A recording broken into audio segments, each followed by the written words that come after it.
Madame, Monsieur, bienvenue dans cette édition spéciale de l'émission du soir que je ferai en solo pour une fois. Mais ne vous inquiétez pas, la prochaine édition avec un intervenant est déjà en préparation. Mais la question que vous vous posez sûrement, c'est de quoi vais-je pouvoir débattre si je suis tout seul? C'est là que cette édition prend tout son intérêt pour l'avenir de cette émission. En effet, ce soir, notre émission portera sur le débat en tant que tel. Cette vidéo fait suite au Parlons Science numéro 10 sur les dés scientifiques, vu sous l'angle du débat scientifique donc. Nous y avons introduit des bases qu'il serait bon d'assimiler. Si vous n'avez que faire de ces bases ou que vous l'avez déjà vu, sachez tout de même que cette présente vidéo n'est que la seconde d'une série de 4 vidéos sur l'honnêteté intellectuelle. Bon, assez blablaté, passons au sujet de cette émission, le débat en société. Bon, globalement, je vais partir du principe que tout le monde sait ce qu'est un argument. Mais je vais tout de même rappeler par contre ce qu'est un sophisme. Selon Wikipédia, et je suis plutôt d'accord avec cette version de la définition, un sophisme est un procédé rhétorique, une argumentation à la logique fallacieuse. C'est un raisonnement qui porte en lui l'apparence de la rigueur, voire de l'évidence, mais qui n'est en réalité pas valide au sens de la logique, quand bien même sa conclusion serait pourtant vraie.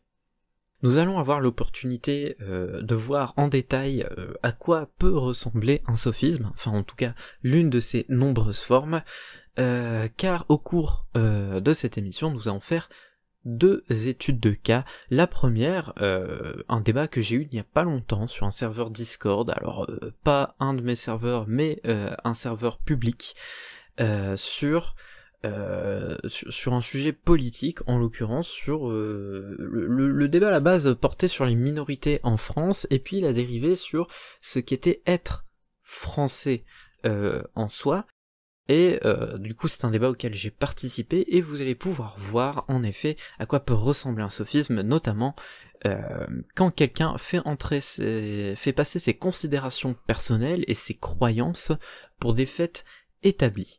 Oui, excusez-moi, vous entendez le bruit de ma souris. Bon, dans ce premier cas, voici la première personne.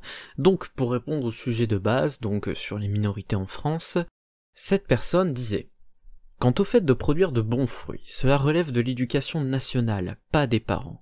Depuis la Révolution française, nous ne reconnaissons plus les communautés. L'individu est seul face à la nation unie et indivisible, et il me semble que cela relève du rôle de l'éducation nationale, d'unir nos bambins et de faire d'eux de parfaits petits Français.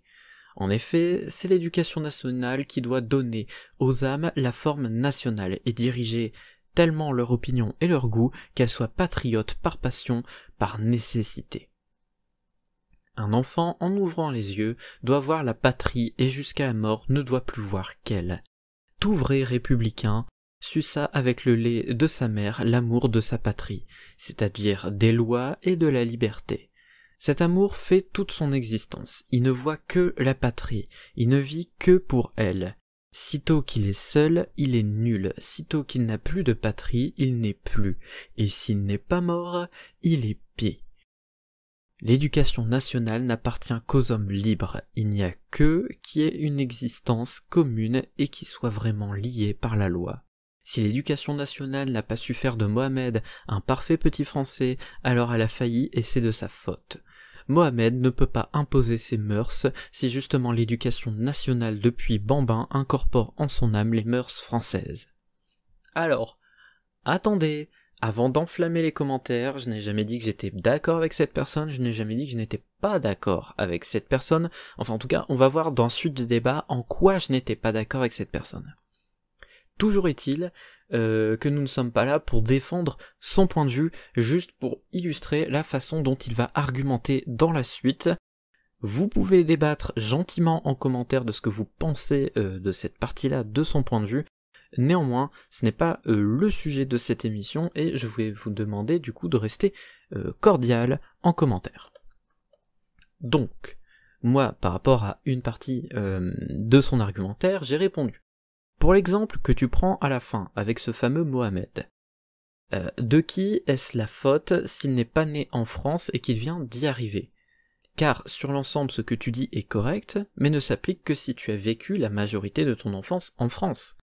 Et, avant de continuer sur ce qu'il a dit, c'est vrai, j'aimerais développer du coup un peu ce que je sous-entends dans ce propos, c'est que l'immigration, ça ne marche pas qu'à la naissance. Là, il part du point de vue que Mohamed est forcément né en France et a suivi son éducation en France. Mais du coup, est-ce que ça veut dire que pour lui, un immigré, quelqu'un qui vient d'arriver en France et qui se fait naturaliser français, n'est pas français? C'est la question qui était sous-jacente à mon propos. Ce à quoi, du coup, il répond. J'appelle français quiconque a été déterminé à être ce qu'il est par les infrastructures françaises.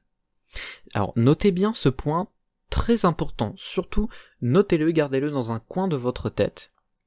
Il commence bien son argumentaire en disant « J'appelle français quiconque a été déterminé à être ce qu'il est par les infrastructures françaises. » Puis il poursuit.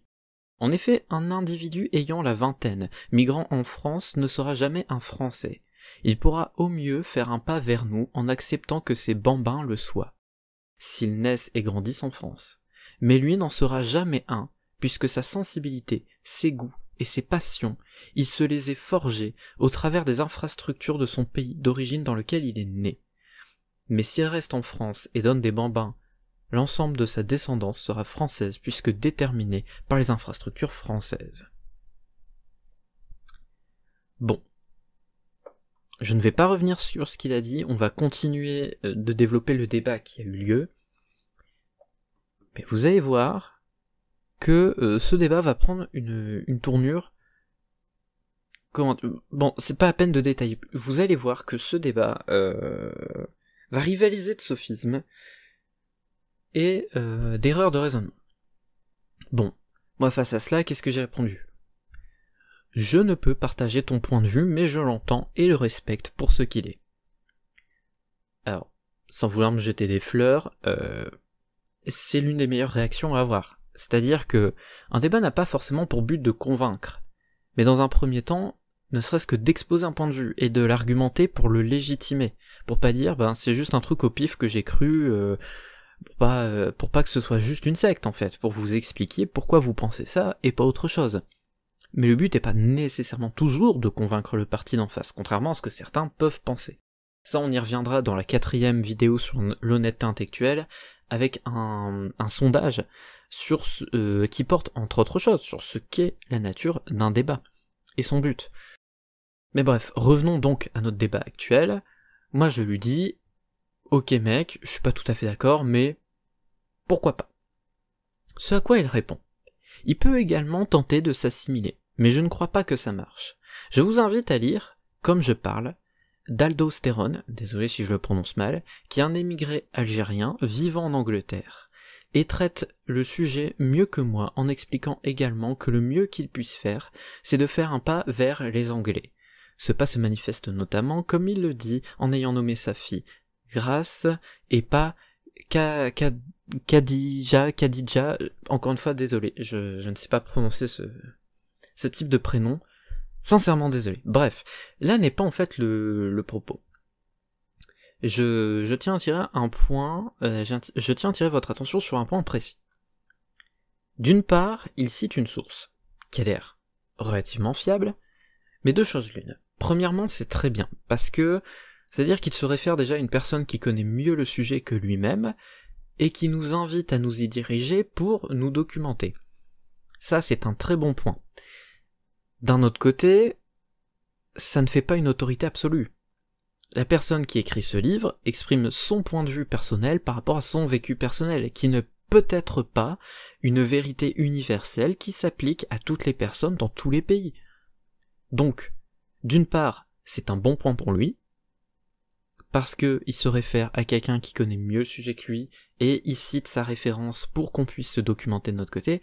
D'autre part, c'est un argument sans vraiment en être, parce que cet argument ne prouve rien, ça rajoute un indice, une piste, mais ça n'établit absolument rien factuellement parlant. Donc, un argument recevable, mais qui ne fait pas avancer le débat au final, qui ne fait qu'apporter un peu d'eau à son moulin sans jamais dire qu'il a raison. Mais pour l'instant, c'est à porter à son crédit qu'il y a en effet une démarche intellectuelle un minimum honnête dans sa façon de faire. C'est plus tard que le débat commence à s'envenimer. Bref. Donc, il répond directement à mon message qui disait que je ne peux pas partager son point de vue. Et c'est là que, au lieu de me laisser partir, parce que le débat en soi pouvait se finir ici, c'est là qu'il a décidé qu'on devait continuer, qu'on devait absolument s'affronter sur ce point de vue. Il me dit, très bien, dans ce cas, qu'est-ce qu'un Français selon toi ? Qu'est-ce qui fait qu'un individu est français et qu'un autre ne l'est pas ? Alors dans sa formulation, il n'est pas violent, pas insultant, il ne m'agresse pas spécialement, il me demande, quel peut être mon point de vue sur le sujet ? En soi, encore une fois, c'est très honnête intellectuellement, il cherche à se confronter à d'autres points de vue, à chercher d'autres argumentaires. Ça, en soi, encore une fois, c'est un bon point à porter à son crédit. Jusqu'ici, intellectuellement, cet homme, ou cette femme d'ailleurs, mais cette personne sur Discord semble très honnête. Bon, suite à sa question, je réponds. N'étant pas patriote, ni n'accordant aucun symbolisme à la culture, ou à la nationalité, pour moi, un Français est une personne possédant sa nationalité française. C'est bête, inutile, mais pragmatique. Ici, j'appuie sur 2 points dans le sous-texte. Il faut savoir lire dans le sous-texte quand on débat. J'appuie un premier point en disant « Je ne suis pas patriote, je n'accorde aucun symbolisme à culture ou à nationalité ». C'est une chose qui sera répétée dans la dernière phrase, c'est bête, virgule, inutile, mais pragmatique. Que veut dire ce début d'argument et aussi cette dernière phrase ? Ça appuie sur un premier point, à savoir que je ne cherche pas l'interprétation. Je ne cherche pas le symbolisme, la culture, la croyance ou à exprimer une opinion personnelle. Je cherche à être factuel, à être pragmatique. En ce qui concerne la question de la nationalité, c'est pas forcément le meilleur point de vue. En effet, si vous voulez accorder une importance symbolique énorme à la culture, à la nationalité, à l'appartenance à une communauté, en effet, mon point de vue ne vaut rien. Mais, justement, je l'assume, je ne dis pas mon point de vue vaut mieux que le vôtre. Ce que veut dire dans ma dernière phrase le c'est bête, virgule, inutile, c'est que je reconnais que mon point de vue n'a pas vocation à être optimal, pour emprunter ce mot. Ce point de vue n'a pas vocation à être universel, à être le meilleur, à être le plus intelligent. Non. C'est un point de vue qui ne se base sur rien, si ce n'est les faits. Deuxième point sur lequel j'appuie dans ce petit argument, c'est, pour moi, un Français est une personne possédant sa nationalité française. Et encore une fois, je reviens à ma dernière phrase, c'est bête, inutile, mais pragmatique. C'est un mot important. Parce que j'appuie dans un second point, justement, je réaffirme cette volonté d'être factuel, et je rappelle que, avant tout, être français, c'est un terme qui est également légal. C'est-à-dire que devant les institutions, quand on va au tribunal, par exemple, si on est convoqué au tribunal, devant des policiers ou des gendarmes, les papiers d'identité qu'on présente, ou devant les instances publiques pour toucher des aides financières, pour être engagé dans une entreprise ou autre. Être français, avant tout, qu'est-ce que ça veut dire ? C'est un terme légal. Avoir sa nationalité française, quand vous avez une carte d'identité française, c'est un document officiel, c'est donc quelque chose qui n'est pas purement philosophique ou intellectuel, c'est quelque chose qui est également institutionnel et qui a une existence légale. Et du coup, c'est un fait d'un point de vue des documents, d'un point de vue de la loi, d'un point de vue des instances légales, c'est quelque chose qui peut être vu à travers le spectre factuel. Et ce que sous-entend mon argument, c'est que j'ai fait ce choix de voir la nationalité française à travers son spectre factuel et non interprétatif et non symbolique. C'est un point de vue, et qu'est-ce que je rappelle dans la dernière phrase ? Il est bête, inutile, mais pragmatique. Il n'a pas vocation à supplanter les autres, il n'a pas vocation à devenir universel ou être supérieur aux autres, il n'a que vocation à être. Point. Mais alors, que répond-il à cet argument ? Alors là, c'est là qu'on commence à être servi. Il nous dit donc, En ce sens, en cas de conflit, je prends l'exemple de 39-45. Étant originaire d'Alsace, notamment d'un petit village ayant entièrement été rasé par les Allemands, on nous a souvent conté à l'école l'histoire d'un petit juif, Léon Bloch, qui refusant de se rendre, a donc pris les armes et a tenté de s'infiltrer dans l'armée allemande car il parlait très bien l'allemand. Il s'est fait choper par les Allemands et a fini exécuté contre un mur en criant, je cite, « J'ai fait mon devoir de français, ma patrie me vengera ». Il possède tout naturellement la nationalité française, nous sommes d'accord. En ce sens, il est français.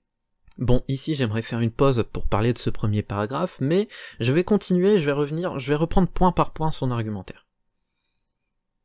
Prenons maintenant le cas d'un Georges Wunderlich peut-être, qui est un Français originaire de Lutherbach, bref, vous m'avez compris, qui a collaboré avec les occupants allemands et qui a dénoncé où se situaient les endroits où pouvaient se cacher les Lutherbacher. Il a tout naturellement la nationalité française, de par ses infos, le village entier de Lutherbach a été rasé. Donc, selon ton paradigme, donc le mien, tu hiérarchises de la même manière Léon Bloch, pour qui d'ailleurs il y a une statue à Guebwiller, saluant son héroïsme, et Georges Wunderlich. Selon ton paradigme, c'est idiot, tu ne trouves pas? Cela saute aux yeux que malgré que les deux possèdent la nationalité, l'un est français et naturellement l'autre ne l'est pas en vertu de ses agissements. C'est en ce sens que j'affirme qu'être français c'est une allégeance, c'est bien plus qu'une simple nationalité, bien plus qu'un simple bout de papier. Bon.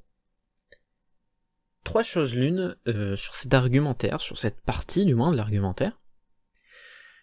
Premièrement, je vais revenir sur les 2 premiers paragraphes. Donc sur le cas de Léon Bloch, et le cas de Georges Wunderlich. Alors, il cite des exemples. C'est très bien. Un exemple en soi n'a jamais été un argument. Il faut qu'il serve un argument. Je tiens juste à le rappeler. Nous reverrons plus précisément plus tard dans la seconde étude de cas en quoi un exemple n'est pas un argument. Mais déjà ici, il décide encore une fois de citer des arguments, qui sont du coup des cas spécifiques et extrêmement caricaturaux. Parce que, alors ça je ne sais plus si je l'aborde dans la suite de mon argumentaire, on le verra de toute façon, mais que se passe-t-il dans le cas de quelqu'un qui n'aurait jamais eu l'héroïsme de se battre pour la France, mais qui l'aurait jamais trahi non plus, quelqu'un qui aurait été beaucoup plus neutre? Est-ce qu'il est à demi français? Mais là où c'est important, dans un second point, c'est que dans cet argumentaire, premièrement, il déforme mes propos. Il me fait dire ce que je n'ai pas dit. Je rappelle, 3e paragraphe, donc selon ton paradigme, tu hiérarchises de la même manière Léon Bloch et Georges Wunderlich. J'ai jamais dit ça. J'ai jamais dit qu'un héros valait la même chose qu'un traître. J'ai jamais dit qu'un traître valait la même chose qu'un héros. J'ai juste jamais dit que je voyais l'héroïsme, ou la lâcheté, ou la trahison à travers le spectre de la nationalité. Ni l'inverse d'ailleurs, jamais dit que je voyais la nationalité à travers le spectre de l'héroïsme ou de la lâcheté. Ça c'est lui qui le fait, c'est lui qui hiérarchise en fonction des actions des gens et de leur allégeance.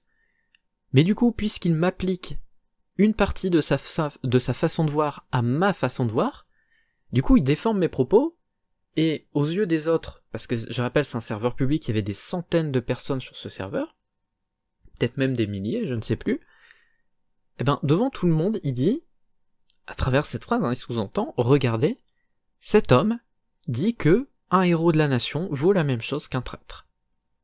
J'ai jamais dit ça. J'ai juste dit que moi, ma façon de voir la nationalité se reposait uniquement sur l'aspect légal. J'ai jamais dit que j'allais considérer, apprécier ou reconnaître de la même façon différents individus en fonction de leurs agissements.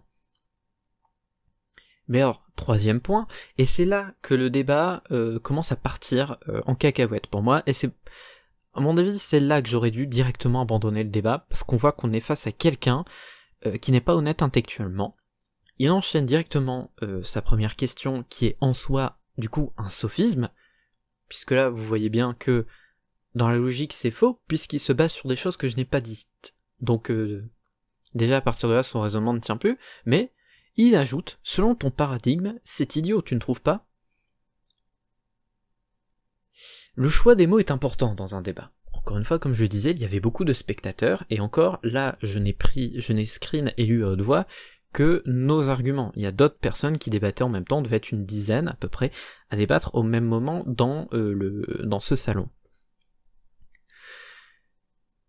Dire « ton raisonnement ne tient pas debout », éventuellement, ça peut passer au sein d'un débat. Il faut démontrer que c'est le cas, avec des arguments plus ou moins bien. Cela, bon, je viens de vous expliquer en quoi ça n'était pas bien, mais si je dis juste « ton raisonnement ne tient pas debout »,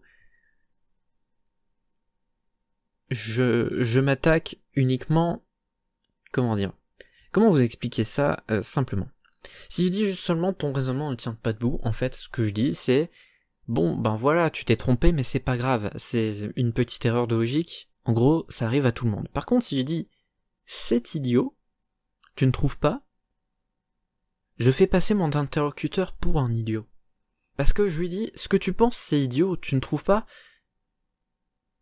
comme si non seulement ce que pense l'interlocuteur c'est forcément stupide, mais en plus, c'est dire que ton interlocuteur aurait eu besoin d'aide, de ton aide, pour se rendre compte que c'était stupide ce qu'il pense. Alors parfois ça arrive. En effet, parfois il y a des gens, ils pensent des trucs stupides parce qu'ils n'y ont jamais vraiment réfléchi, et quand tu leur fais remarquer, ils remarquent en effet que c'est stupide et ils changent de façon de penser. Sauf qu'en débat, quand on veut être cordial, quand on veut être poli, c'est pas quelque chose qui se fait. Ça, c'est une attaque, surtout en public. Le but est vraiment de faire passer quelqu'un pour un idiot. Encore quoique, peut-être que ce n'était qu'un accident. Mais cumuler coup sur coup une phrase, un sophisme, qui me fait dire ce que je n'ai pas dit, et qui me fait passer pour quelqu'un qui, en gros, n'a aucun grief envers des traîtres, des lâches et des traîtres, et juste après faire passer mon point de vue pour idiot, ça commence à faire un peu gros. Mais, bon. J'ai des idées de continuer le débat, je ne sais pas pourquoi. On n'est pas là que pour pointer les erreurs des autres. Déjà, première erreur de ma part, j'ai continué alors que j'ai bien vu que ça ne servait à rien de continuer. On va du coup juste se remémorer la dernière phrase. C'est en ce sens que j'affirme qu'être français c'est une allégeance, c'est bien plus qu'une simple nationalité, bien plus qu'un simple bout de papier. Alors, s'il avait dit c'est une allégeance, c'est donc bien plus qu'un simple bout de papier. J'aurais dit pourquoi pas. J'aurais dit pourquoi pas parce que du coup c'est une question de point de vue. S'il décide de croire comme ça, pourquoi pas. Par contre, c'est bien plus qu'une simple nationalité. Non. Bah non. Être français... Enfin, il y a pas de différence. J'allais dire, être français, ce n'est pas... Enfin, c'est pareil que être français. Oui, du coup, ça paraît bête dit comme ça, mais avoir sa nationalité française, légalement, ça veut dire être français. Donc, ça veut dire qu'il ne reconnaît pas... moi, concrètement, ce que j'en comprends en sous-entendu, c'est qu'il ne reconnaît pas la légitimité des institutions françaises. Auquel cas, selon son propre paradigme, ne serait-il pas lui-même non français ? Parce que je rappelle qu'en début de débat, et je vous avais dit de le noter, c'était un point important, pour lui, un Français, c'est aussi quelqu'un qui est reconnu par les institutions françaises. Oui, vous me direz, reconnu par les institutions françaises ne veut pas dire qu'on les reconnaît en retour. Mais déjà là, c'est quelqu'un qui clairement dit dans son argumentaire que il en a rien à foutre de ce qu'en pense la France, les institutions françaises. Lui, c'est sa vision de ce que doit être le français, indépendamment de ce qu'en voit la France elle-même. Donc bon, déjà là, d'un point de vue argumentaire, je trouve qu'il y a un petit problème. Mais, comme je vous l'ai dit, j'ai continué. Donc, j'ai répondu. Je vais me permettre de répondre à ta question. Selon ton paradigme, c'est idiot, tu ne trouves pas? En me citant moi-même, un message plus tôt, c'est bête, inutile, mais pragmatique. Alors là, pour le coup, j'ai répondu à son attaque personnelle, à moitié sur le ton de la blague, à moitié sérieusement. C'est vrai que j'avais moi-même précisé dans mon message, que justement, je ne voulais pas ce raisonnement intelligent, je ne voulais pas ce raisonnement complexe, simplement pragmatique, en vous le voyant par le spectre le plus factuel possible. Alors forcément, quand derrière on me dit que mon paradigme est idiot quand je viens moi-même de dire qu'il est bête, oui, je viens de le dire, merci. Au mieux ça fait de toi un perroquet, au pire ça fait de toi juste quelqu'un qui veut forcer l'attaque personnelle, quoi. Je dis moi-même que ce point de vue est bête et inutile. Alors, me dire qu'il est idiot, oui, ben merci, bravo, tu veux des applaudissements. Enfin bref.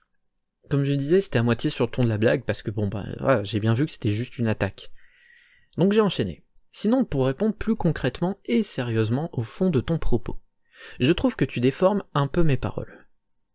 Notez la nuance que j'ai dit, j'ai bien noté un peu mes paroles. J'ai pas dit tu déformes complètement mes propos, j'ai dit tu déformes un peu mes paroles. Je suis resté dans la modération au début, histoire de ne pas être trop agressif, trop acide, tout de suite. Donc, je disais, je trouve que tu déformes un peu mes paroles pour me faire dire ce que je n'ai pas dit. J'ai admis en premier lieu, n'accordant aucun symbolisme à la culture ou à la nationalité. Donc, quand tu m'accuses de mettre sur un pied d'égalité un traître et un héros, tu oublies une partie du message. Oui, je les considère comme égaux d'un point de vue légal sur la question de la nationalité. Tu as un papier qui dit que tu es ou n'es pas français. Et là du coup, je recentre mon point de vue, je recentre le référentiel en fait du débat, c'est-à-dire que j'ai jamais dit que ces deux personnes, ce héros et ce traître, valaient la même chose. J'ai juste dit que s'ils avaient tous les deux une carte d'identité française, légalement, ils étaient tous les deux français. Et j'ai pas dit dans leur âme, j'ai pas dit ils sont intellectuellement ou culturellement tous les deux français. J'ai juste dit ils sont légalement tous les deux français. C'est exactement ça que j'ai dit, et pas autre chose. Si tu as une carte d'identité française, tu es légalement français, point, c'est tout ce que j'ai dit. J'ai jamais dit, du coup, tu es culturellement un français. J'ai jamais dit, du coup, dans ton âme, tu es un patriote français. Je n'ai jamais dit ça. Chose qu'il essaie de me faire dire, mais que je n'ai jamais dit. Mais du coup, j'enchaîne. Maintenant, ne me fais pas dire ce que je n'ai pas dit. Un traître est un traître, et un héros est un héros. Maintenant, je ne cherche pas à te convaincre. Je comprends ton point de vue, ce qu'est être français dans son âme, et là du coup je précise dans son âme, mais j'ai malheureusement un point de vue beaucoup plus pragmatique et protocolaire, c'est ainsi.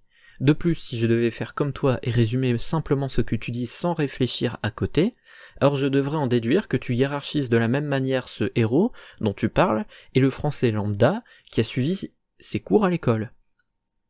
Puisque je rappelle qu'au tout début du débat, ce qu'il disait, c'est qu'en gros, un Français, c'est juste quelqu'un qui a été formaté par l'éducation nationale. Alors, on peut défendre ou pas ce point de vue, c'est pas une attaque. Quand je dis formaté, c'est pas forcément dans le sens négatif. Mais, lui, c'est le propos qui tient à la base. C'est que, un Français, c'est juste quelqu'un qui a bien suivi ses cours et qui a bien été formaté par l'éducation nationale. Du coup, en effet, si je devais faire exactement comme lui et résumer bêtement ce qu'il dit sans réfléchir au sous-texte, dans ce cas, pour lui, c'est dire que vous soyez quelqu'un de lambda qui suivait juste vos cours et qui allait juste au travail tous les matins, vous valez exactement la même chose qu'un héros qui a sauvé des milliers de vies ou qui a sacrifié sa vie pour la patrie.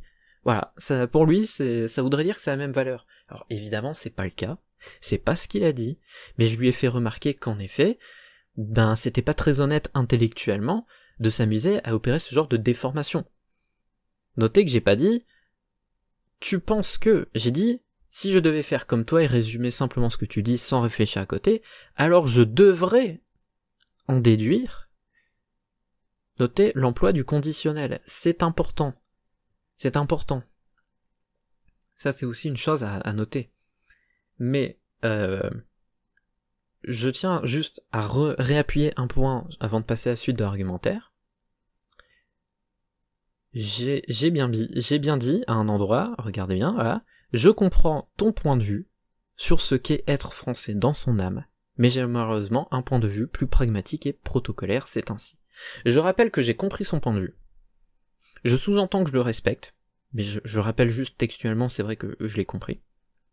Mais que je m'en tiens à la partie légale. Et encore une fois, c'est une question de reconnaître ou pas les institutions françaises. Pour quelqu'un qui se fait autant la voix du patriote français, pour quelqu'un qui se veut autant un défenseur des valeurs françaises dans l'âme, il passe son temps à nier la légitimité des instances légales françaises. Je trouve ça paradoxal. Je l'ai pas relevé sur le moment pendant le débat, mais je trouve ça très paradoxal. Mais du coup, voilà, on voit clairement que dans mon argumentaire, je suis dans l'acceptation de ce qu'il dit, je lui rappelle juste que j'ai jamais dit ce qu'il essaie de me faire dire. Du coup, que répond-il à ça ? Il répond avec sarcasme, on peut le voir aux emotes actuellement affichés à l'écran, il répond donc avec sarcasme, en accordant en premier lieu le fait que je ne considère pas la science, j'affirme que la Terre est plate. Il dit aussi, en accordant en premier lieu que je ne considère pas les règles du foot qui disent que prendre le ballon par la main est interdit, eh bien je prends le ballon de mes deux mains et le jette dans les cages du gardien. Évidemment, du coup, il vient de parodier mon argumentaire, sans réussir ne serait-ce qu'à aligner deux phrases en français, parce que c'est vrai que depuis le début j'ai pas relevé, mais il n'y a aucune ponctuation dans ces textes, ou alors elles sont très mal placées, et là, en accordant en premier lieu le fait que je ne considère pas la science, ça ne veut rien dire. Mais passons, concentrons-nous sur l'argumentaire. Qu'est-ce qu'il fait ? Il tourne en dérision le fait que je ne considère pas sa croyance comme un fait établi. Notez que le premier exemple qu'il cite, c'est sur la science. En accordant en premier lieu le fait que je ne considère pas la science, j'affirme que la Terre est plate. Mais ça n'a rien à voir. Moi je lui dis que je ne considère pas ses croyances comme des faits établis, et que moi je m'en tiens uniquement à la partie factuelle. Et lui il parodie mon propos en disant bah oui, mais si c'est ça, je tiens pas compte de la science. Mais c'est exactement l'inverse de ce que je dis. Juste après, justement, il enchaîne avec « Tu vois, je fais comme toi, j'omets volontairement une partie fondamentale d'un concept.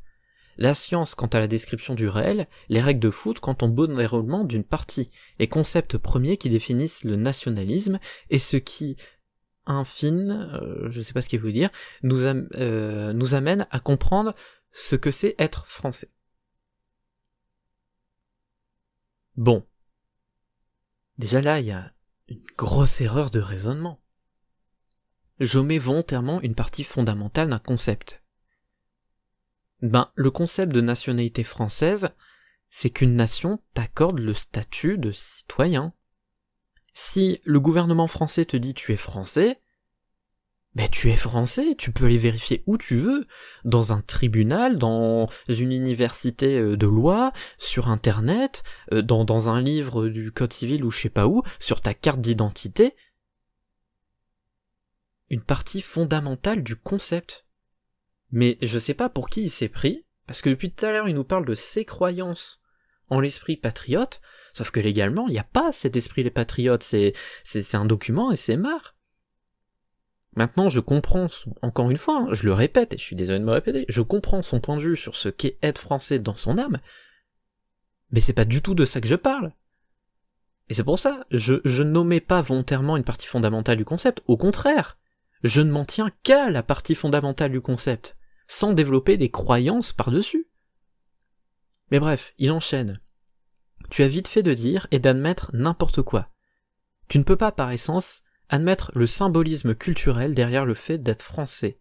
Être français, c'est une allégeance, tu as des droits et des devoirs que tu ne peux pas omettre, comme ça, parce que ça n'irait pas dans ton sens. Il parle lui-même d'omettre le symbolisme culturel. C'est pas mes mots, c'est ses mots, c'est lui qui l'a écrit. Symbolisme. Je suis désolé, mais quand on parle d'une reconnaissance légale d'un point de vue d'une institution, ben omettre le symbolisme, c'est pas omettre le concept fondamental. Encore une fois, il se trompe de débat. J'ai dit je comprends et je respecte ton point de vue, je lui ai déjà dit, mais le mec, je sais pas, il essaie de me convaincre que j'ai tort, que pour moi, la nationalité française, c'est d'avoir la nationalité française. Mais enfin, c'est indéfendable comme point de vue. Je veux dire, c'est un fait, tu peux le prouver. Quand tu as la nationalité française, bah tu as la nationalité française, point. C'est pas parce que lui, alors je sais pas qui il est, mais probablement pas un membre du gouvernement, mais c'est pas parce que lui, du haut de sa petite croyance personnelle, a décidé que t'étais pas français, que tu vas pas l'être si ta nationalité est française, quoi. Bref, je vais pas m'énerver, mais vous comprenez bien là où est l'erreur de raisonnement. Et il enchaîne, un Français lambda qui est à l'école et suit ses cours fait parfaitement ce que la situation attend de lui, qu'il suive ses cours. Un Français qui, lorsqu'il se fait envahir, prend les armes et combat l'envahisseur, a également fait parfaitement ce que la situation attendait de lui, qu'il prenne les armes et défende son pays. Donc, non seulement il répond à ma blague au premier degré, mais en plus il confirme qu'il met sur un pied d'égalité quelqu'un qui n'a rien fait de spécial à part suivre ses cours, et un héros national qui a sacrifié sa vie.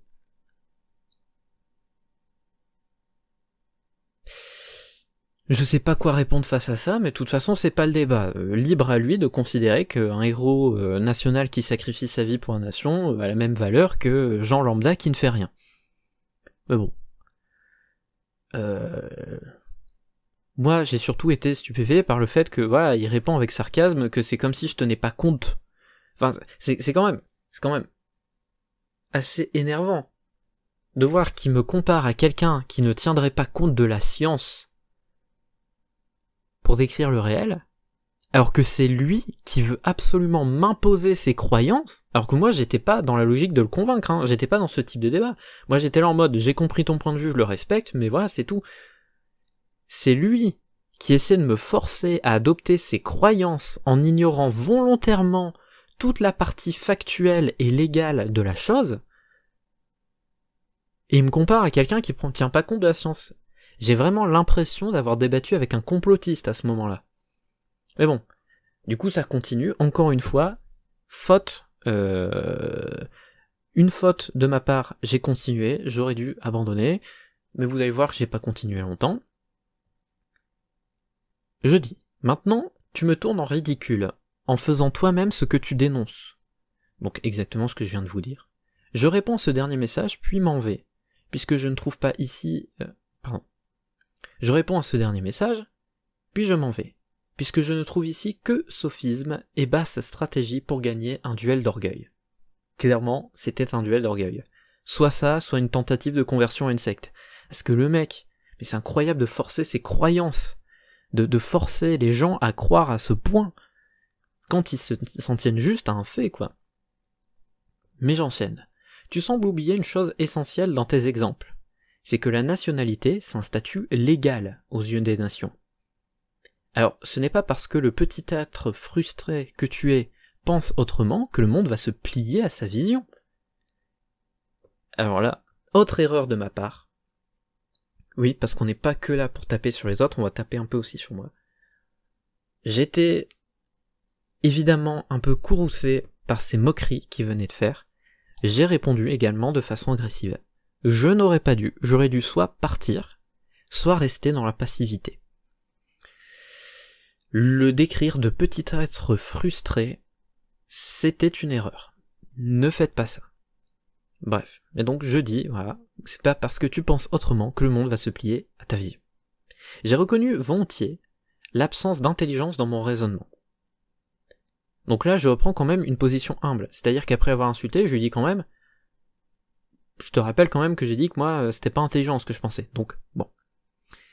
Mais puisqu'il suit ce que dit la loi, donc là je parle de mon raisonnement, sur une question de loi, puisqu'il suit ce que dit la loi sur une question de loi, et ça c'est quand même important à noter parce que c'est ce qu'il ignore tout le long du débat, mais c'est pourtant la vérité la plus simple dans ce débat, c'est que pour une question qui porte sur un statut légal, je me suis référé à la loi. Mais bref, je lui dis, mais puisqu'il suit ce que dit la loi sur une question de loi, tu ne peux pas lui retirer son caractère rationnel. Même quand le dit caractère n'est pas approprié au contexte. Maintenant, si tu veux continuer à te battre contre les faits établis par des textes et des documents concrets, va donc sur Twitter, tu y trouveras des amis, bonne chance. Alors, encore une fois, petite attaque, envers Twitter et envers lui, dans le même temps, puisque j'attaque Twitter et après je lui dis tu y trouveras des amis, en mode t'as pas d'amis. Encore une fois, erreur de ma part, je n'aurais pas dû. Mais, je lui rappelle une dernière fois, dans l'espoir fou, et complètement vain, inutile, qu'il se rende compte qu'il comprend pas de quoi il parle. Moi je lui dis que mon point de vue mon point de vue sur cette question légale se base sur la loi. Et que du coup, c'est un point de vue rationnel qui se base sur des documents, des textes et des documents concrets, qui existent. Dont il existe donc des preuves physiques, c'est même pas théorique, c'est même pas philosophique, c'est vraiment, il existe des preuves physiques de ces trucs-là, il y a des documents, les cartes d'identité, etc. Donc je lui rappelle quand même, en lui lançant de petites attaques, parce qu'il m'avait attaqué 2 fois, ce qui était une erreur de nous, à tous les deux, même si c'est lui qui a commencé, j'aurais pas dû répondre. Je lui rappelle quand même, mec, quand même, tu parles d'une question légale, tu dis reconnaître les instances françaises, sauf que tu refuses de reconnaître, ce que disent les instances françaises. Tu te fous de la gueule du monde, quoi, en gros, c'est sous-entendu du texte. Mais, voilà, je lui dis bonne chance, je me barre. Il s'est permis d'ajouter en dernier lieu, et j'ai pris le temps de le lire, mais je n'ai jamais répondu, puisque pour le coup je me suis vraiment barré. Bah non, c'est toi qui fais un sophisme, et c'est toi qui te ridiculises tout seul. Ah bon, je me suis ridiculisé, pourquoi pas. A plus B plus C plus D égale français. Toi, je mets volontairement A, B et C, et j'affirme qu'être français, en fait, c'est, du coup, D. Si je suis son raisonnement, je sais pas pourquoi il a mis 3 petits points. Moi, je fais la même chose que toi. Foot égale A plus B plus C. Je mets volontairement A et B. Donc le foot, c'est... du coup, c'est... Encore une fois, je comprends pas pourquoi il a mis des petits points. Je crois qu'il se perd lui-même dans son raisonnement, à ce stade. C'était un raisonnement par l'absurde. Je fais ce que je dénonce pour te montrer que c'est stupide. Je te montre qu'omettre A, B et C quant au concept de français, ça n'a pas de sens. Tout comme omettre A et B dans le foot n'a pas de sens, puisque ça me permet de jouer avec les mains. MDR, mais enfin, bonne soirée. Alors 3 points, encore une fois, sur cet argument. Premièrement, tu te ridiculises tout seul, encore une attaque personnelle, mais bon, en même temps, je venais d'en faire, je venais de répondre, maintenant on était clairement dans le duel d'orgueil que j'avais dénoncé. Aucun souci sur ce premier point. Second point, je mets volontairement A, B et C, j'affirme qu'être français, en fait, c'est.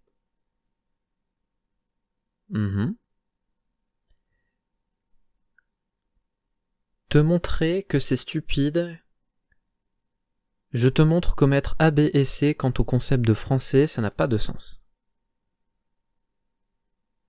Il dit bien, il a choisi ses mots.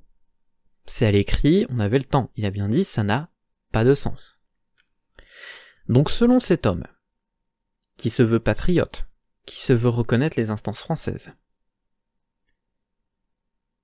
prendre en compte ce que dit la nation française, ce que dit le gouvernement et ce que dit les instances françaises, ça n'a pas de sens. Et après ça, c'est moi qui me ridiculise tout seul. Le type essaie de se faire passer pour un patriote, pour quelqu'un qui reconnaît la valeur des instances françaises. Le mec, ce qu'il me dit, en gros, c'est suivre ce que disent les instances françaises, suivre ce que dit la nation, ça n'a pas de sens. Mais c'est moi qui me ridiculise tout seul, encore une fois, bien sûr. Troisième point, c'était un raisonnement par l'absurde, je fais ce que je dénonce pour te montrer que c'est stupide. Alors évidemment, dans mon argument, quand je disais qu'il faisait exactement ce qu'il dénonçait, je ne parlais pas de ses exemples, mais bon, à ce stade, on n'en est pas là, hein. Je crois qu'on a atteint un niveau de mauvaise foi assez élevé. Je parlais évidemment du fait que lui, il omette le côté factuel de la nationalité française, mais il ne répond même pas à ça. C'est-à-dire que il répond même plus aux arguments, il contourne les arguments pour parler d'autre chose. Bref, donc ce débat fini. Comme je vous l'ai dit, après je me suis barré, je n'ai jamais répondu à ça. Je ne sais pas s'il va voir cette vidéo, peut-être que je lui transmettrai, je vais peut-être le retrouver pour lui transmettre pour... non, ça ferait que raviver... Enfin, je sais pas. Bon, on verra après, il a un droit de réponse en commentaire, peut-être même en vidéo. S'il veut continuer et finir ce débat dans une émission du soir, je suis ouvert à la chose, si jamais voilà, tu te reconnais que tu regardes cette vidéo, sinon je te la transmettrai. Du coup, j'aimerais... Bon, là, il y avait quand même beaucoup de mauvaise foi, il y a eu des attaques personnelles, donc il n'y a pas que ça qui est joué. Mais j'aimerais du coup attirer votre attention sur un point, avant de passer à la seconde étude de cas. Il est important de définir clairement son sujet. Par exemple, ici, on aurait dû poser en prémisse par quel spectre on entendait le mot français. Quelque part, c'est ce qu'on a fait dans nos arguments, mais la personne en face de moi n'a pas tenu compte de ce fait. Parce que, selon ce qu'on demande, la réponse par opinion est plus ou moins pertinente. C'est vrai que, si la question avait été « Selon vous, qu'est-ce que c'est être français ?» son argumentaire aurait fait sens. Il n'aurait pas pu me convaincre pour autant, mais il aurait correctement répondu à la question. Ses arguments auraient été pertinents. Maintenant, la question n'était pas là. À vrai dire, à la base, il n'y avait même pas de question, puisque moi j'avais fini le débat, j'ai dit, écoute, je partage pas ton point de vue, mais je comprends ton point de vue, je le respecte. Ok. C'est lui qui a essayé de m'attaquer avec ça, sauf qu'il a essayé de m'attaquer sur un terrain qu'il ne maîtrisait pas. Parce que moi, le terrain sur lequel j'étais, c'est la question de la nationalité française, pas ce qu'est être français en soi ou dans son âme. C'était vraiment la nationalité, donc c'était une question légale. Une question qu'apparemment il ne maîtrisait pas, puisque lui il ne se basait que sur des croyances. Donc le problème, c'est que là, la question sous-jacente qui aurait pu se poser en début de débat si ça avait été un débat prémédité, c'est qu'est-ce que c'est, sur quels critères on s'appuie pour définir que quelqu'un possède sa nationalité française, auquel cas il aurait clairement perdu le débat, parce que ce ne sont pas sur ces critères-là qu'on s'appuie pour déterminer si quelqu'un a nationalité française. Pour déterminer si quelqu'un a nationalité française, on lui demande s'il a été reconnu français par la France. Moi, par exemple, je suis reconnu français, j'ai ma carte d'identité française, du coup, est-ce que j'ai ma nationalité française ? Oui. Légalement, oui, parce que le statut de nationalité française, le statut de citoyen français, c'est un statut légal. Et du coup, à travers ce spectre-là, mais il a eu faux sur toute la ligne. En dehors de la mauvaise foi, évidemment. C'est pour ça que, là, à la limite, c'est un cas spécial, parce qu'il y a eu beaucoup de mauvaise foi, ça m'a permis d'illustrer pas mal ce qu'étaient les sophismes. Mais, prenez en compte qu'il faut définir les termes spécifiques que vous mettez dans votre question. On va enchaîner sur une autre étude de cas. On va revenir un peu sur deux autres points importants.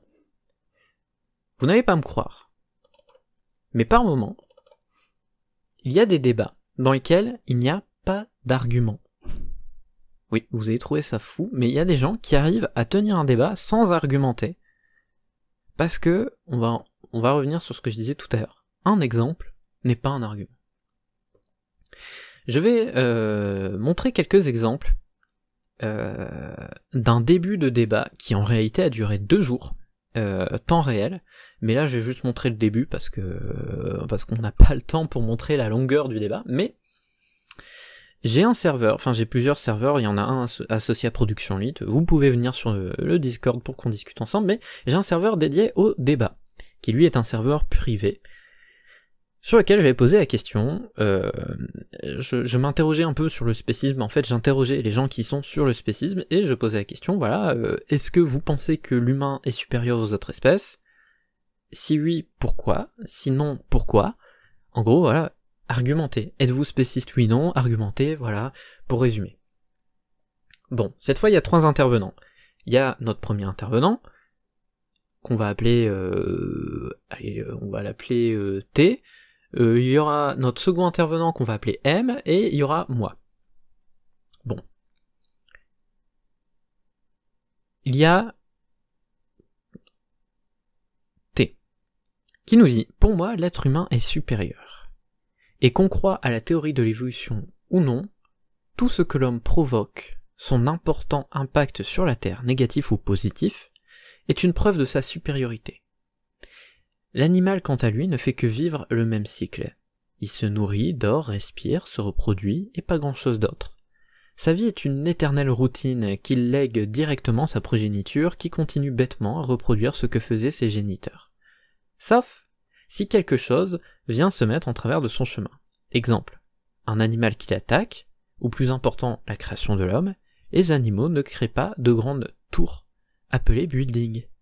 Ils n'inventent pas ton nouveau iPhone, et toute autre technologie fantastique que l'homme arrive à produire, et multiples exemples que personne ne peut nier. La supériorité de l'homme, pour tout individu réaliste, est tout simplement indéniable. J'aimerais relever 2 très mauvais points dans cette parodie d'argumentaire. Premièrement, je vais commencer par le plus léger. La dernière phrase, la supériorité de l'homme pour tout individu réaliste est tout simplement indéniable. Il n'admet pas qu'on puisse être réaliste, sous-entendu intelligent ou réfléchi, et qu'on n'ait pas le même point de vue que lui. C'est-à-dire que déjà, il attend même pas de voir si ses arguments ont convaincu, il attend même pas de voir les arguments d'en face, il dit, les mecs, écoutez, si vous êtes intelligent, vous pensez forcément la même chose que moi. Sinon c'est que vous n'êtes pas intelligent. Hein. Là, le terme utilisé c'est réaliste, bon c'est tout ce que ça sous-entend. Déjà c'est un très mauvais point, parce que même si tu as raison et que en effet tes arguments sont imbloquables, bah, tu ne commences pas un débat en disant « vous pensez forcément comme moi, sinon c'est que vous êtes nuls ». Mais à la limite ça c'est un point encore léger. Le gros point que j'aimerais aborder, et qui va être le point important de toute cette étude de cas, c'est... Bon, on va le voir dans la suite, en fait, en vrai, je vais pas relever maintenant, puisque j'en parle dans la suite, mais là, du coup, on a notre second intervenant, avant que moi j'ai eu le temps d'intervenir, il nous dit « Est-ce que l'intelligence fait forcément la supériorité ?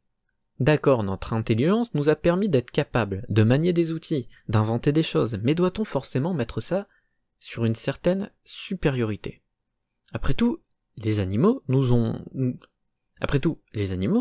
souvent supérieurs sur d'autres domaines, et sans nos outils ou nos sciences, on ne vaudrait pas grand-chose, surtout que l'humain est devenu fainéant. Tout le monde ne peut pas s'improviser inventeur ou survivaliste. Je trouve que prendre notre intelligence pour de la supériorité, c'est faire un énorme raccourci.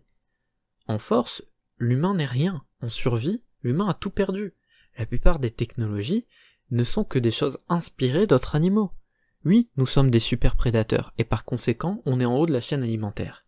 Mais on ne le doit qu'à notre intellect, au même titre qu'un lion domine une savane grâce à sa force. Et là, notre second intervenant a mis le doigt sur ce que j'ai relevé dans la suite, et ce sur quoi j'aimerais attirer votre attention. Oui, notre premier intervenant a cité des exemples. Les buildings, les iPhones, le fait de pouvoir tuer n'importe quelle espèce avec des armes, par exemple. Mais en quoi c'est une preuve de supériorité ? D'ailleurs, dans son argument, le premier intervenant, quand il dit l'impact que l'homme a eu sur la Terre, il met entre parenthèses positif ou négatif. C'est-à-dire que lui-même reconnaît que avoir un grand impact sur la Terre, c'est pas forcément positif. Mais du coup, dans la même logique, c'est pas forcément une preuve de supériorité. Ça dépend le point de vue qu'on aborde. Et si jamais j'estime que les buildings c'est une mauvaise chose, c'est une preuve d'infériorité. Parce que, en fait, notre premier intervenant part du principe que tout ce qu'il cite est forcément une preuve de supériorité, mais n'a jamais établi en quoi c'était une preuve de supériorité. Donc on n'a aucune raison de penser que ce qu'il cite sont des preuves de supériorité, sauf si on est déjà d'accord avec lui, mais auquel cas du coup ce n'est pas un argument. Mais du coup, le premier intervenant répond. Pour ce qui est de la force, au contraire, que tu parles de la force brute de l'humain ou de ses nombreuses armes conçues pour tuer. Et certes, beaucoup d'humains sont dans leur zone de confort et sont déroutés en situation de survie. Mais là, tu mets tout le monde dans le même sac. Je pense que Bear Grylls survit mieux que le tigre en situation qui nécessite la survie. Je pense que jeune nomade mongol survit mieux que le tigre en situation qui nécessite la survie. Je pense que tu as mis tout le monde dans le même sac, peut-être à cause de ce que tes yeux voient, ou même les miens. En Europe, c'est calme, donc peut-être que l'humain oublie, voire n'est jamais formé à survivre. Mais en Asie, par exemple, je pense que ce luxe est un peu ou beaucoup moins fréquent. Bon, et là, notre premier intervenant dit quelque chose quand même de très intelligent. Il n'avance toujours aucun argument qui prouve la supériorité de l'homme, mais on raisonne à l'échelle d'une espèce. Le problème, c'est qu'au sein d'une espèce, il y a des individus plus performants et des individus moins performants. Et ça vaut pour toute espèce. D'ailleurs, il fait lui-même ce raccourci parce que quand il dit le tigre, bah déjà, il y a plusieurs types de tigres. Il y en a pas qu'une seule sorte. Et puis, certains vont être plus musclés que d'autres, même au sein d'une même famille. Donc, c'est vrai que c'est compliqué quand on raisonne à l'échelle d'une espèce de prouver qu'elle est meilleure qu'une autre, parce que certains individus sont beaucoup plus forts et surprenants que d'autres. Mais il n'y a toujours aucun argument qui va dans le sens de la supériorité de l'homme. On nous dit juste que certains humains sont moins aptes à la survie que d'autres, certes. Certains humains sont moins intelligents que d'autres, certes. Bon, il faut pas mettre tout le monde dans le même panier. Mais bon, on raisonne quand même à l'échelle d'une espèce. C'est là que le débat a été un peu complexe sur ces 2 jours de débat. Mais on va pas trop s'arrêter là-dessus. Moi, finalement, j'interviens pour répondre, du coup, à son argumentaire. Je dis, je vois un gros biais là-dedans. Tu ne cites jamais en quoi l'humain est supérieur, car tu pars du postulat que ce que fait l'humain est forcément supérieur. Donc ça, je viens de vous en parler. Donc, le serpent se mord la queue, je m'explique. Tu cites par exemple l'invention de l'iPhone. Certes, l'humain a fait ça. En quoi c'est un signe de supériorité? En quoi l'iPhone est une bonne chose? Si je veux, je peux te répondre que la gazelle est supérieure à l'humain car elle court plus vite. Je veux dire, tu n'établis aucun critère de supériorité, tu te contentes de citer des exemples de choses faites par l'humain, et de sous-entendre que ces choses sont forcément supérieures. Donc je repose la question, en quoi l'humain serait supérieur? Et si tu veux rester sur tes exemples, en quoi sont-ils des marques de supériorité? Encore une fois, je tiens à attirer l'attention sur le fait que là, bon, par exemple, en l'occurrence, je ne dis pas l'humain est inférieur ou l'humain est égal aux autres espèces. Peut-être que l'humain est supérieur, mais dans le texte présenté par notre premier intervenant, je ne vois aucun argument qui nous dise précisément oui, ça, c'est une preuve de supériorité. Il nous cite des exemples que l'humain fait, mais en même temps, je dis, bah la gazelle court plus vite, ça c'est un truc que la gazelle fait que l'humain ne sait pas faire. Bah du coup quoi, elle est supérieure, ça dépend. Si tu estimes que la meilleure espèce au monde, c'est l'espèce qui court le plus vite, ou l'espèce qui respire le plus longtemps sous l'eau, ou l'espèce qui grimpe le mieux aux arbres, ben oui, ça change tout. Il faut établir des critères, il faut établir un référentiel, en fait. Et simplement citer des exemples de trucs que font l'humain n'est pas un argument. On a déjà fini cette seconde étude de cas, parce qu'il n'y a pas grand chose de plus à étudier, parce que en fait les 2 jours ont été à peu près comme ça. Oui, non, le premier intervenant a réellement tenu 2 jours sans argument. Parce que, j'ai pas arrêté de lui répéter, mais il n'a jamais compris sur les 2 jours de débat, un exemple seul n'est pas un argument. Un exemple peut appuyer ou accompagner un argument, ou alors un exemple peut introduire un argument, mais un exemple tout seul, bah c'est pas un argument. D'ailleurs, les exemples c'est pire, ça permet de faire des généralités parfois. par exemple, tenez, pour parler de politique et d'immigration, alors, c'est pas mon point de vue, mais par exemple, une personne d'extrême droite, qu'est-ce qu'elle pourrait dire? Elle pourrait dire, ben, tous les Arabes sont des voleurs, parce que l'autre jour, j'ai vu un Arabe qui s'est fait arrêter pour un vol à la tire. Oui. Alors, oui, sur toutes les personnes qui se font arrêter pour un vol à la tire, je suppose qu'il y en a de toutes les origines, des Européens, des Asiatiques, oui, des Sud-Américains, et probablement aussi des Maghrébins et des Arabes, oui, c'est possible, mais c'est pas parce qu'il y en a un qui se fait arrêter pour ça, qu'ils sont tous comme ça. Il faut pas faire des généralités, enfin, un exemple tout seul, c'est pas un argument, il faut apporter des pistes, des preuves derrière, il faut...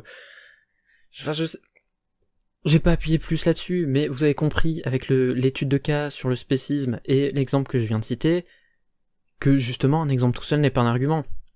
Là, avec l'exemple que je vous ai cité, derrière je vous ai fait une démonstration, je vous ai expliqué en quoi l'exemple était mauvais, en quoi ça permettait de faire une généralité, je vous ai pas juste cité un exemple. Vous voyez ? Bon, au final, que conclure de tout cela ? Eh bien, personnellement, j'aimerais appuyer 3 points essentiels pour le bon déroulé d'un débat. Premièrement, bien définir son sujet et se mettre en accord sur la définition des mots employés dans le sujet, afin que tout le monde parle de la même chose. Rappelez-vous, par exemple, français, est-ce qu'on entend par là la nationalité française ou ce que c'est un français dans l'âme ?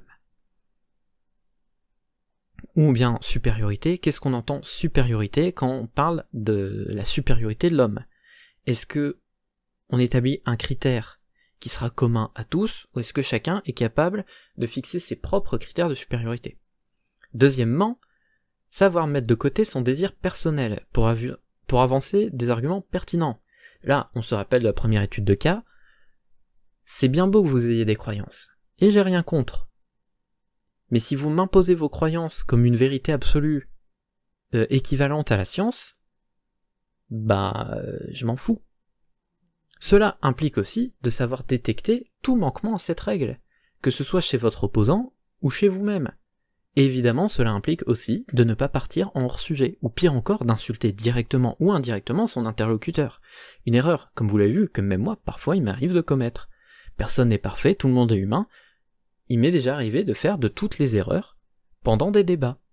Alors, pas toutes les erreurs en même temps, je vous rassure, mais il n'y a rien de grave à ce que de temps en temps, quelqu'un fasse preuve d'un peu de mauvaise foi, ou soit un peu agressif, si c'est une fois de temps en temps, vous voyez.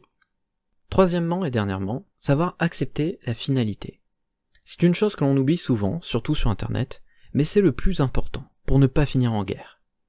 Peu importe l'issue, parfois vous aurez affaire à une personne fermée, voire complètement stupide.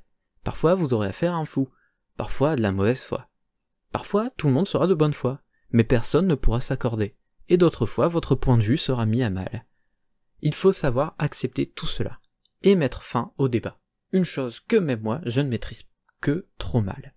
Vous l'avez vu dans la première étude de cas, j'aurais dû me barrer beaucoup plus tôt. Finalement, j'ai réussi à partir, sans chercher à convaincre l'autre, parce que de toute façon, depuis le début, je cherchais pas à le convaincre, mais il faut savoir partir quand on sent que le débat est fini, et qu'il n'y a plus d'échange entre les deux parties.